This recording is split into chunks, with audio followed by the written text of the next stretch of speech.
Storms are not severe, meaning they don't have strong damaging winds or large hail, but they are every bit as dangerous because of the flooding that we are seeing. Very dangerous flash flooding ongoing right now with multiple water rescues. I cannot stress enough, do not get out and drive right now. If for some reason you've got to be out somewhere, do not drive where water covers the road. I know we talk about it all the time, and if everybody took that advice, we would never have water rescues, but we've got them out there right now. Very dangerous situation. The rain is beginning to let up some. That is a good thing, but there's always a delay. There's runoff that comes down into the lower areas. So we are far from being past this threat of life-threatening flooding. We still have light to moderate rainfall across much of the west end, still very heavy rainfall from near Bryan Park over toward RIR and also out toward Mechanicsville, down through downtown Richmond, the slip and the bottom, and then farther south and west, getting much better down Hull Street and Midlothian Turnpike. Not as much heavy rainfall there,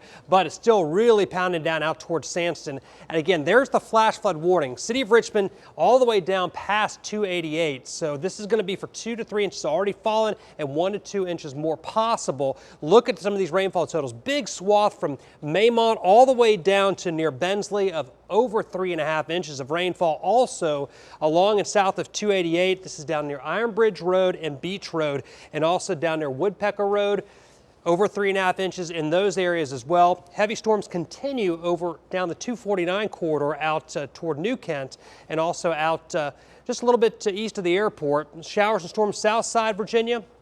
Big storm West Point up to King and Queen Courthouse, and also some showers and storms out in the northern neck. These are all moving down to the south and east very slowly, and they will continue to shift south and east, and we'll do it all over again because that area of low pressure is just not moving much at all. We'll have the same type of air mass for tomorrow. These storms will taper off and only a low chance after about 7 o'clock tonight.